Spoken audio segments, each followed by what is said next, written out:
fuerte ese aplauso al Señor. Amén. Los que conocen a ese hombre poderoso. Gloria a Dios por siempre. Tomen su asiento, hermanos queridos. Muy buenas noches. ¿Cómo ha estado usted, querido y nunca bien ponderado hermano? Bien. Uno me dijo bien. ¿Y los demás? Muy bien. Perfecto. Maravilloso. Respuesta sincera. Respuesta de hombre de valor. ¿Quiénes estudiaron hebreo? Vi una sola mano que llegó por aquí nomás. Hasta aquí llegó.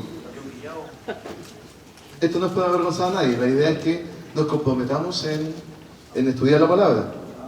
En poder entender lo que el Señor quiere decirnos cada día. Y especialmente que no sea lo que dice el hermano que está adelante, sino que el Señor tiene palabra para usted. Para usted. Si hay una persona delante de pie que está exhortando la palabra, sí, amén. Gracias. Para el que sea que se pare adelante, gracias por estar ahí. Pero la palabra del Señor es para usted. Entonces cada vez que usted habla de la Biblia, cada vez que usted lee la palabra del Señor, el Señor le está hablando a usted. Entonces por eso cada día yo lo invito a que por favor, estudiemos, en este caso el libro de Hebreos. ¿En qué capítulo vamos entonces? 7.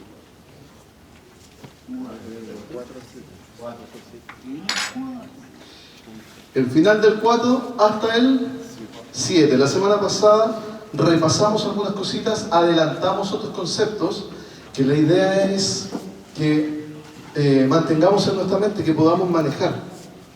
¿Ok? Entonces, el estudio de hombre de valor, la epístola a los Hebreos, cuarta parte, otra vez. Estamos entonces que Jesucristo es superior a los Ángeles. Ahora,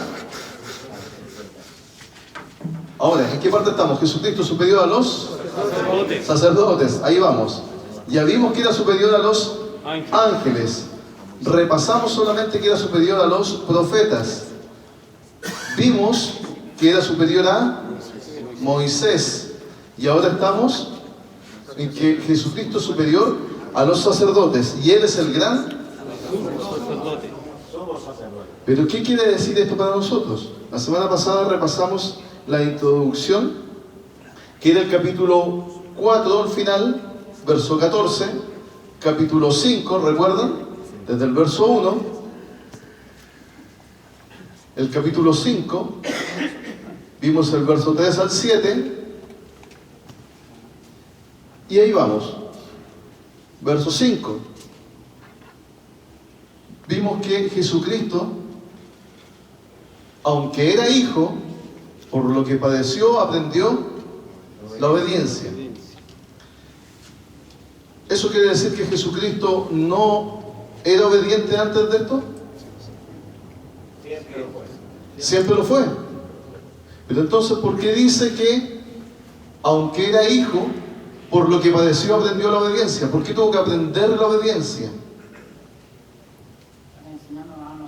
Para enseñarnos a nosotros, porque en ese minuto Jesucristo era hombre. Recuerden que cuando estuvo Jesucristo orándole al Señor, le dijo: Señor, si es posible, pasa de mí esta copa. ¿Pero qué dijo después? Que no se haga mi voluntad. Nosotros muchas veces podemos encontrarnos frente a la vida que hay algo que tal vez no nos gusta, no nos acomoda, nos da miedo tal vez, nos hace estremecer. Recuerden que el miedo no viene del Señor, pero sí es una sensación que nosotros los seres humanos tenemos frente a ciertas situaciones.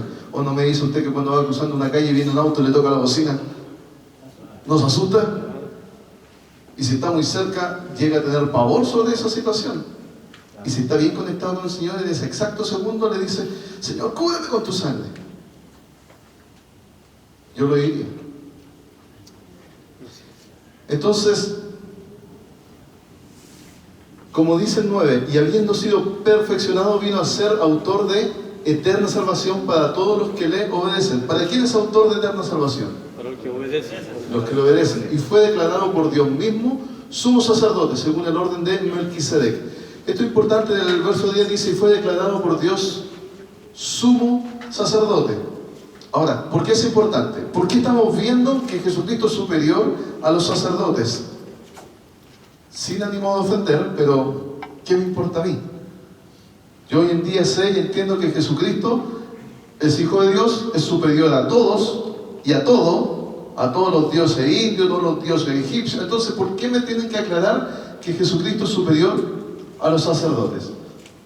Pero si es que quedó plasmado en la Biblia, como conversamos la semana pasada, es porque el Señor le quiere decir a usted, aprenda, entienda, todo lo que hice en el pacto antiguo, antes del pacto antiguo, en el pacto antiguo, en el nuevo pacto, todo es para que usted aprenda, entienda. Incluso su etapa de vida es para que el que viene después, si es que Cristo no viene antes, también aprenda.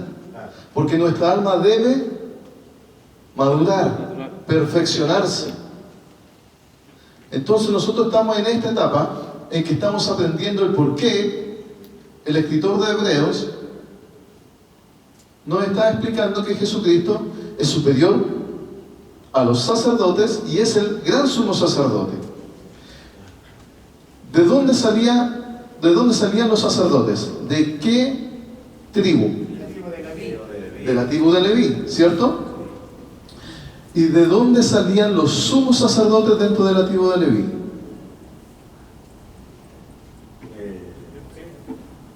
¿Perdón?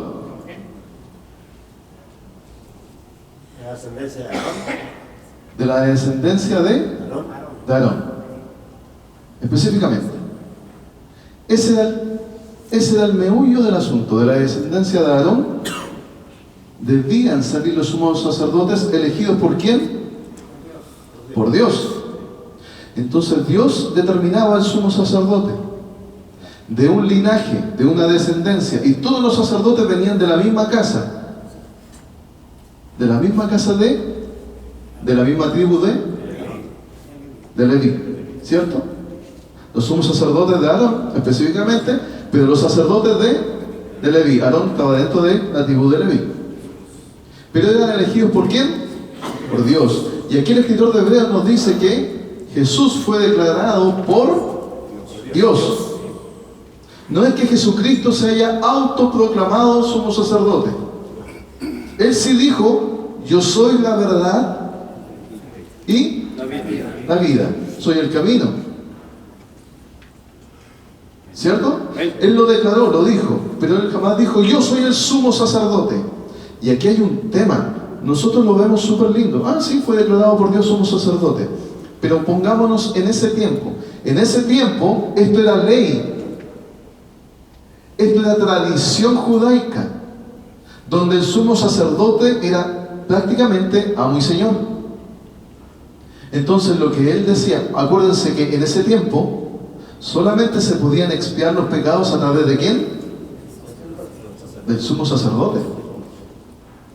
Él presentaba su ofrenda, él presentaba el animal que usted traía, una vez al año por expiación, y las veces que usted quisiera, para traerla por otro tipo de sacrificios, como agradecimiento, ofrendas y demás.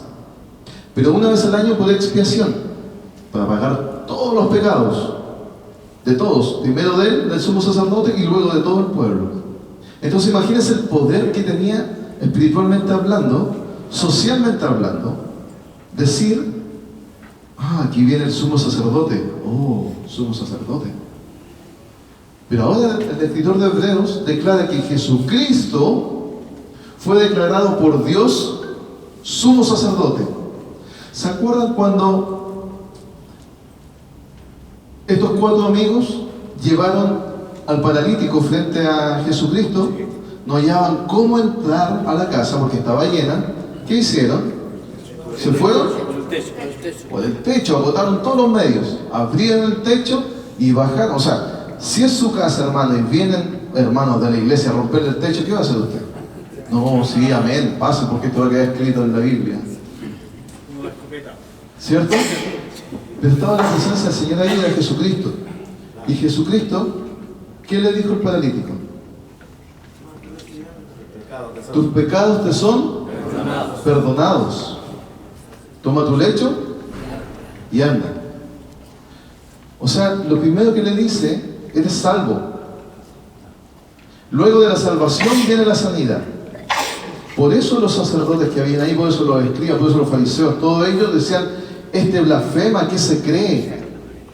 ¿Quién se cree que es? ¿De dónde saca ese poder? Si para perdonar pecados había que llevar sacrificios al sumo sacerdote, presentarlos en un lugar específico que era el templo. En ese tiempo el templo. En el tiempo que estamos viendo ahora, que Hebreo nos menciona, es el tabernáculo. Aquí está el sumo sacerdote y los sacerdotes. ¿Recuerdan la diferencia de vestimenta más o menos que dijimos? El sumo sacerdote tenía mucho más atavío en el sentido que tenía la mida, la diadema santa, las piedras del onice, el pectoral con el urín y el tumín, el cinturón del efod, el manto, las campanas y la túnica bordada. Sin embargo, los sacerdotes tenían prácticamente solamente la túnica para hacer la diferencia. Esto no era al azar. Dios mismo dijo que era para realzar la hermosura, la belleza del sumo sacerdote, para que esa presencia o esa persona tuviese presencia. Ahora, las vestiduras del sumo sacerdote tienen mucho, hay mucho que decir sobre las vestiduras del sumo sacerdote, mucho, por tiempo no vamos a poder, pero nos vamos a enfocar en el pectoral, y también hay demasiado que hablar sobre el pectoral, pero les quiero mencionar. En el pectoral se encontraban 12 piedras. Dice, el pectoral sobre el cual habían piedras preciosas, y sobre cada una de ellas estaban los nombres de cada una de las tribus de Israel. Entonces esto significa que cada una de las piedras que habían sobre el pectoral representaban las 12 tribus de Israel. ¿Ya? Además tenía el Urim y el Tumim, que se ven al lado izquierdo o al lado derecho para ustedes de la pantalla. También hay mucho que hablar de esto, pero lo vamos a resumir en que a través del Urim y el Tumim el Señor le decía al sumo sacerdote sobre algunas decisiones y juicios sobre el pueblo. Esto era, usted venía con el sumo sacerdote y le decía, ¿sabe que tengo tal controversia con mi hermano? Yo digo la verdad. Y la otra persona decía, no, yo digo la verdad. No, yo digo la verdad. Pero no había testigos o demás. Era solamente la palabra de ellos dos. Entonces el sacerdote, ¿qué hacía? Tomaba el Urim y el Tumim. Y hay dos versiones de esto, pero tomaba el Urim y el Tumim, y según lo que el Señor le dictara y tomara, era la piedra que sacaba, en donde decía, sí, es verdadero tu testimonio, o es falso tu testimonio.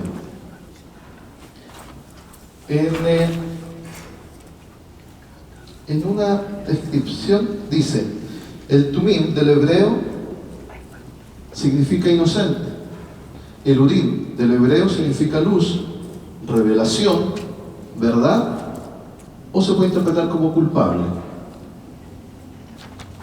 Hay otra versión, o otro estudio también, que dice que entre todas las piedras que estaban en el pectoral, estas piedras, además de tener los nombres, cada uno de sus nombres tenía una letra que significaba un valor numérico y también una letra representativa. Entonces, con el Urim y el Tumim podían ir viendo las letras que supuestamente el Señor a este sumo sacerdote le iba dictando.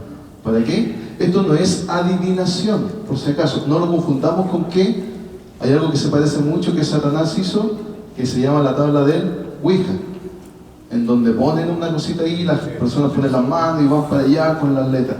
Esto no es eso. Recuerden que Satanás es un imitador, es un falsificador. Entonces toma todo este tipo de cosas para ensuciar el nombre del Señor o para querer hacerlo para Él. ¿Ya? Como les digo, hay mucho que hablar sobre esto y poco tiempo, así que vamos a avanzar.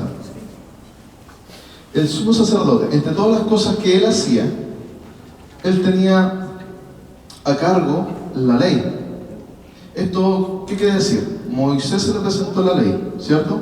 Él fue, tomó las tablas, cuando bajó, incluso cuando bajó y habían hecho el becerro de oro que vimos la semana pasada que conversamos, se molestó, destruyó las primeras planchas, la rompió, ¿cierto? Pero, ¿qué quiero decir? Luego el sumo sacerdote maneja la ley. ¿En qué sentido? En que él lleva los juicios del pueblo. Él tenía tres grandes pilares, o tres secciones, que son la sección sacrificial, la sección judicial moral y la sección ceremonial. Vamos a ver la sección sacrificial, que es la que nos convoca en este minuto. La sección sacrificial se componía de cinco pilares también. Uno es el holocausto, la otra es la ofrenda, sacrificio de paz, sacrificio por el pecado y sacrificio por expiación. ¿Qué significa holocausto? Holocausto significa, del hebreo, todo quemado, en resumen. De hecho, en Levítico, si ustedes estudian Levítico, y se los recomiendo, vean Levítico, ahí salen descritos cada uno de estos procesos, como debía ser. Por ejemplo, para una ofrenda, usted podía traer un animal, sea macho o hembra. Pero para el holocausto, sacrificio de expiación, solamente macho. No tenía que ser imperfecto. Y llama la atención de que solamente macho. En cambio, para la ofrenda, usted podía traer distintos tipos de cosas, porque es una ofrenda o un animal macho o hembra. ¿Por qué hay esa diferencia tan grande cuando usted va a traer un sacrificio por la expiación de sus pecados y solamente tenía que ser macho? ¿Alguien puede tener alguna idea de por qué? ¿Por qué Jesucristo no vino como mujer? Y lo vemos representado como varón, como hombre. Hay una nueva ideología, entre comillas, que está saliendo, que se llama Dios Madre. No sé si han escuchado hablar. Y está fuerte. ¿Saben que hay unos muchachos entre 16 y 20 años preparadísimos para decirle y para convencerle y para comentarle a usted con Biblia en mano que Dios es mujer, Dios Madre? En cambio, el Señor nos dice y nos está llevando de que, por ejemplo, para los sacrificios, por la expiación de sus pecados, tenía que ser macho. No podía tener imperfecciones. Hay una de las... No sé, ¿cuántos son del campo aquí? Amén. Amén. Perfecto. ¿Quiénes tuvieron animales en el campo? También, amén. ¿Alguno tuvo, por ejemplo, gallinas? ¿Cuántas gallinas llegó a tener, hermano? 150 gallinas. ¿150 gallinas? Como 250 gallinas. ¿Cuántos gallos tuvo? Dos gallos, 7, pero uno era el Que la llevaba, ¿cierto? Uno del jefe. No sé si quieren la relación. ¿Cuántos gallos tenía gallinas tuvo el hermano? 250. ¿Cuántos gallos tuvo? 7. Si él quería pagar expiación por sus pecados, no podía llevarle una gallina. Tenía que llevarle, en este caso, un gallo. ¿Por qué gallinas hay montones? No estoy hablando de gente gorda, estoy hablando del animal. Hembra, en este caso, hay muchas. Pero machos se cuidaban. Si fuesen vacas, ¿cuántas vacas podía tener un granjero? Supongamos 100. 100. ¿Cuántos toros tenían para esas vacas? Probablemente uno. ¿Y cómo lo cuidaba ese toro? Lo cuidaba. Y cuando salió un ternerito que podía postular para toro, de la manada, ¿cierto? ¿Cómo cuidaban ese ternerito? Lo cuidaban. Porque toros ahí, uno. Pero vacas habían muchas. Entonces el Señor te dice, si tú quieres pagar tus pecados con este tipo de expiación, no me traigas una vaca, no me traigas de lo que te sobra, de lo que tienes más. Dame lo que te cuesta. De lo único. De lo que te cuesta. Hoy me voy a quedar sin todo. Planifícate. Planifícate. O no peques para que no tengas que estar pagando. Hermano. Dice también que era macho porque era más fuerte y más valioso. Era valioso. Por esa razón eran valiosos. Por esa razón eran más fuertes. Imagínate, un toro para 200 vacas. Tenía que ser fuerte, ¿no? Digo.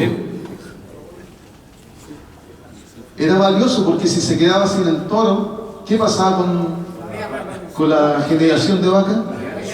Se acabó. No hay más leche, no hay más vacas, no hay más terneros. Pero en cambio si desaparecía una vaca, una pena, pero seguía. Era lo mismo, dice el hermano. No, era menos doloroso, pero seguía. Entonces, una de las múltiples razones. Y el Señor nos enseñaba con este tipo de ejemplos por qué tenía que ser un macho y por qué Jesucristo jamás dijo, yo vengo aquí como hombre porque los hombres somos los que la llevamos. No, yo vengo aquí como hijo de Dios. Como hijo de Dios, el unigénito. ¿Quién trajo su espada? Amén. Amén. Dice, Hebreos capítulo 5, verso 11, dice, acerca de esto tenemos mucho que decir. Amén. Y difícil de explicar, por cuanto vos habéis hecho tardos para oír. Aquí el escritor de Hebreos se manda un cambio del porte de un buque, porque nos está hablando del sacerdocio, de los sacerdotes, del sumo sacerdote, de lo maravilloso que es, que Jesucristo es superior a ellos, pero le está explicando, y de repente le dice, ¿saben qué? Paremos aquí un poco. Y es un cambio radical. No sé cuántos leyeron 4, 5 y 6 de Hebreos, pero es un cambio radical en el 5. Una gran advertencia. Dice, acerca de esto tenemos mucho que decir. ¿Acerca de qué? De todo lo que estamos viendo para atrás. Dice, y es difícil de explicar, porque en realidad es difícil de explicar. Por cuanto os habéis hecho tardos para oír. Es difícil de explicar, ¿por qué? Porque a veces usted se encuentra con una persona que le quiere explicar algo, le está diciendo, dudo de servir. No entra. O está más preocupado de otras cosas que de lo que verdaderamente hay que preocuparse. Porque debiendo ser ya maestros, esto no le está hablando a una iglesia que empezó ese mes. Está hablando de una iglesia que lleva tiempo, años. Una iglesia que ya ha escuchado. Una iglesia que ya ha recibido. Y está creciendo. Siendo que estaba siendo atacada. Dice, porque debiendo ser ya maestros, después de tanto tiempo, tenéis necesidad de que se os vuelva a enseñar cuáles son los primeros rudimentos de las palabras de Dios. Y habéis llegado a ser tales que tenéis necesidad de leche y no de alimento sólido. ¿A quién se le da la leche? A los bebés. Usted a un bebé no le puede dar alimento sólido, es entendible. No le puede dar algo fuerte, contundente, un pedazo de carne del asado que se viene para el 18. No le puede dar eso a un bebé, porque le va a hacer daño. Pero ¿qué pasa a una persona adulta si le da todo el día leche? Leche. Se va a enfermar del estómago. Aparte va a pasar por hambre. ¿Cierto? Porque el Señor por algo dejó los animales, las verduras y todo para que usted se alimente. Y espiritualmente no nos pasa eso.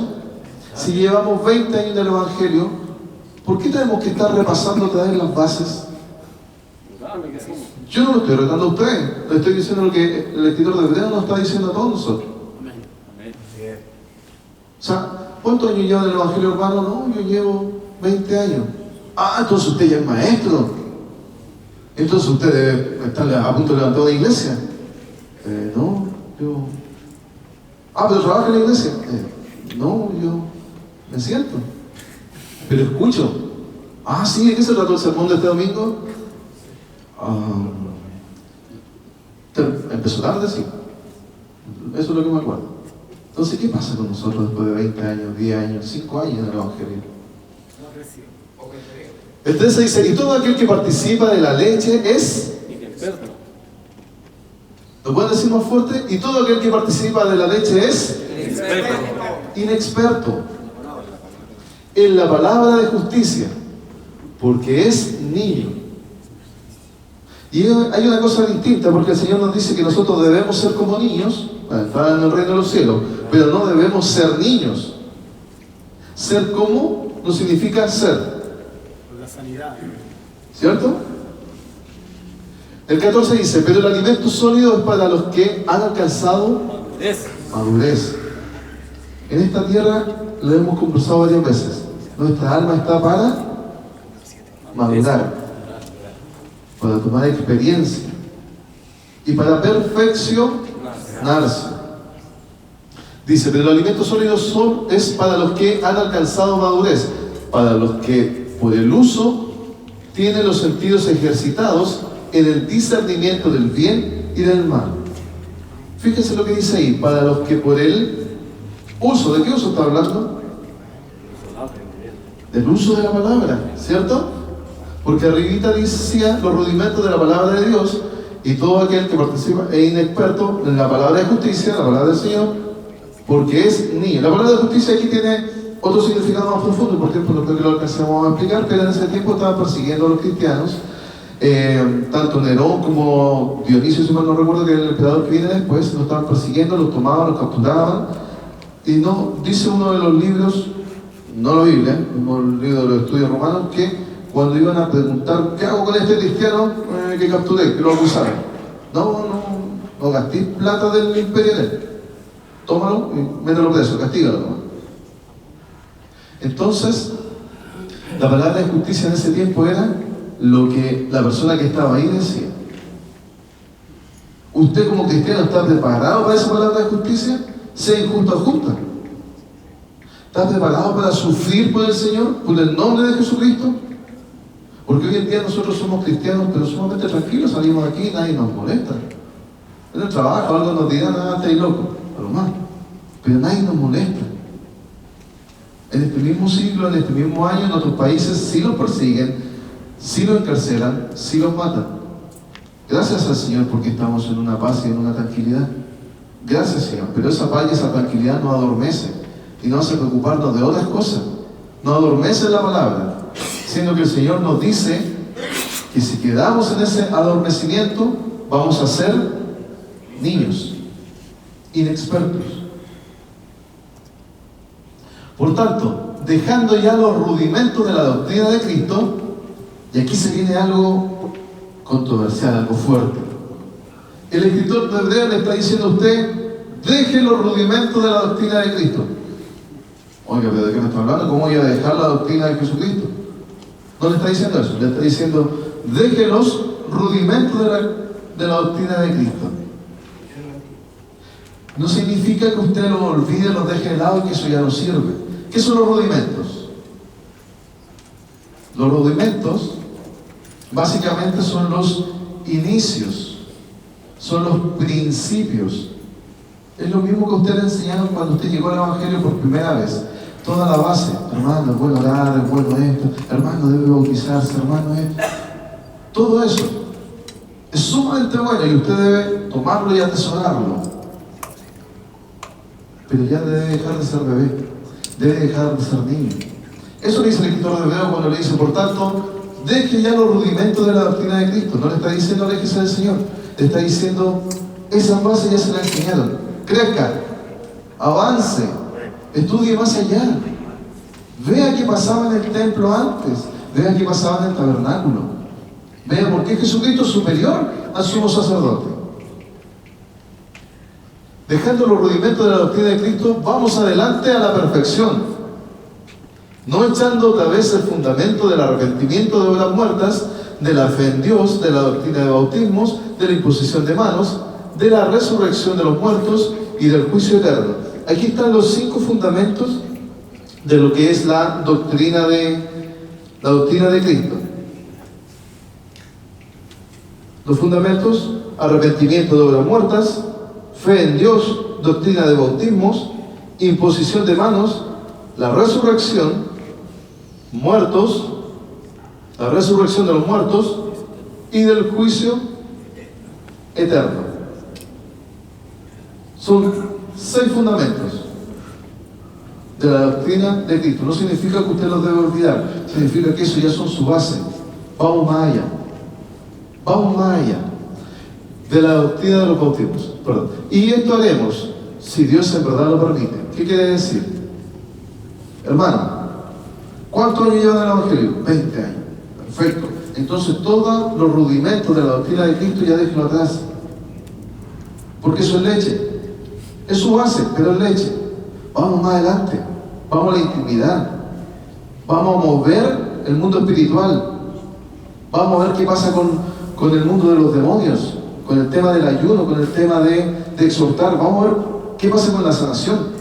Vamos más allá. Los rudimentos ya déjenlo acá. Ahora, todo el tema de los rudimentos, si Dios en verdad lo permite, nosotros vamos a poder superarlo.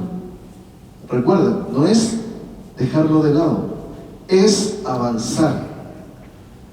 Por eso es que el escritor de Hebreos le está diciendo este aviso tan fuerte a esta iglesia a la que le estaba hablando.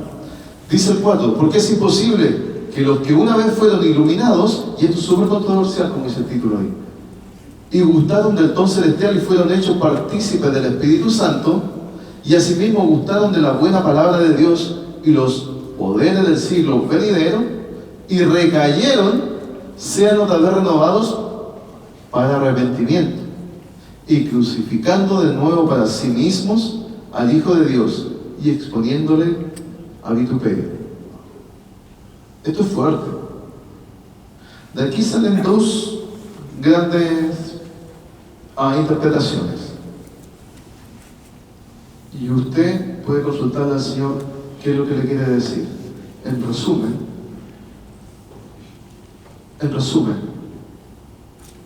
el escritor de Hebreos nos puede estar diciendo: la salvación se pierde.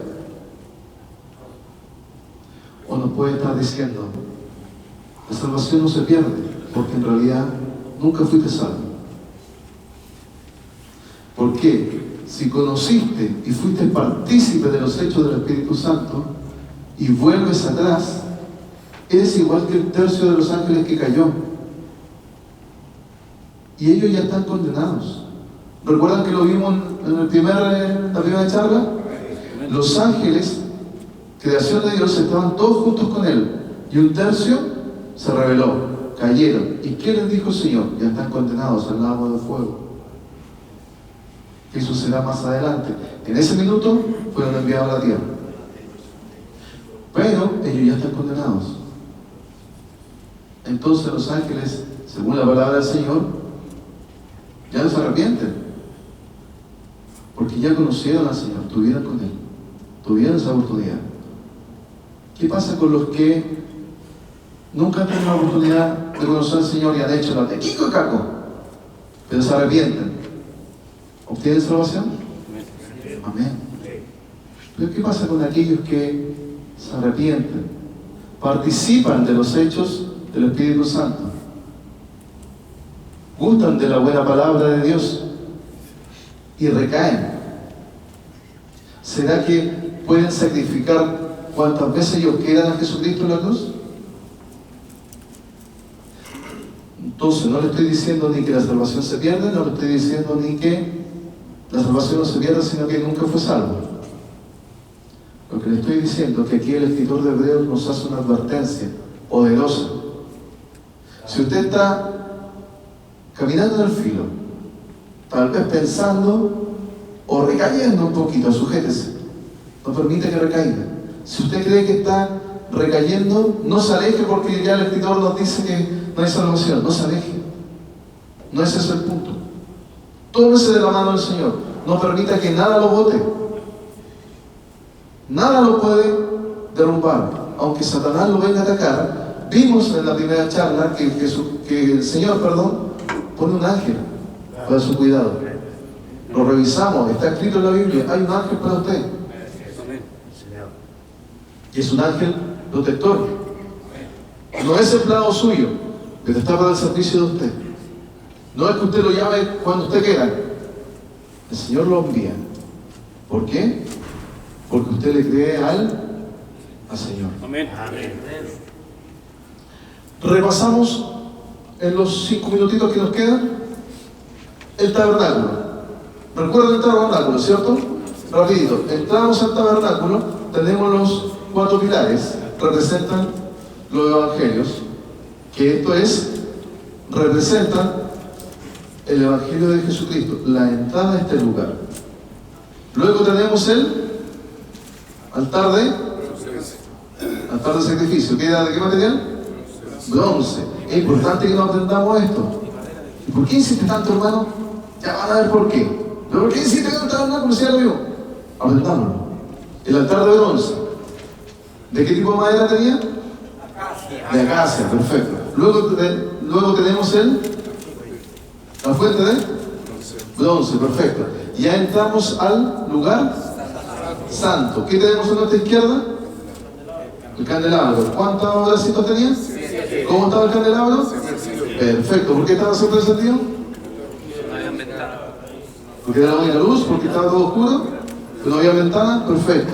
¿Qué tenemos a la derecha? Fuerte. La mesa de los panes, ¿cierto? De la proposición. Luego, ¿qué tenemos enfrente? El velo. Antes del velo, altar del incienso. ¿De qué material eran estos tres muebles? Algunos de madera, bañados o cubiertos en oro. Luego tenemos 4 pilares que sujetan el velo. ¿De qué material eran las bases de los pilares? Plata. De plata, perfecto. ¿Qué característica tenía el velo?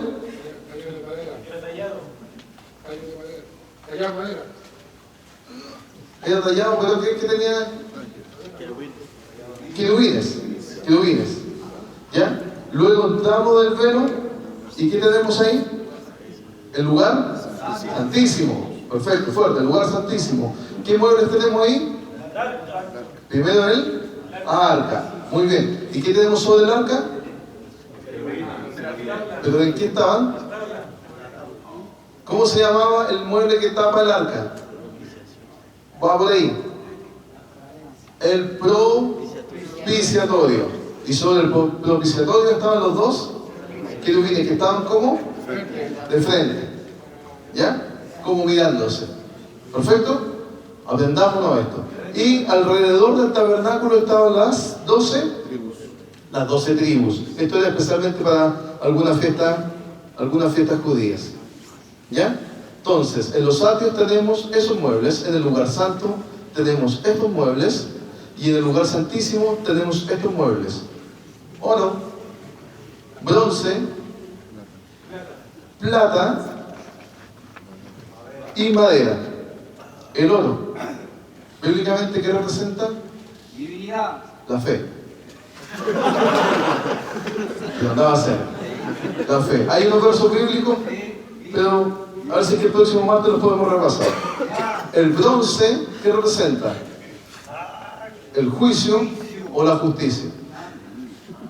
Y la madera representa humanidad o la humanidad de Jesús. Entonces tenemos, por ejemplo, que la mesa de los panes, la proposición, que es de madera, representa la humanidad, madera acacia, la humanidad de Jesucristo, madera acacia firme, es dura, no se corrompe, y estaba cubierta por oro, estaba cubierta por fe. Entonces, todas las cosas, todo esto se llama, esto es una ciencia en la materiología. Toda la materiología que estaba dentro del tabernáculo tiene un significado acompañado de un verso bíblico. Toda la materiología dentro, igual que la numerología, dentro de todo lo que es la Biblia. ¿Ya? Perfecto, hermano. Vamos a ver el próximo martes por qué es importante aprenderse, por favor, apréndanse el tabernáculo, sus muebles y el orden que tiene. Vamos a ver el próximo martes.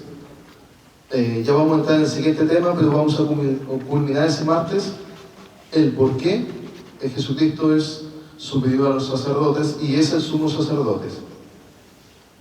Ya que Moisés, cuando hacía la ceremonia, ungía a los sacerdotes, él hacía toda esa ceremonia. Entonces, ¿qué paralelismo tiene con Jesucristo? Y especialmente con nuestras vidas.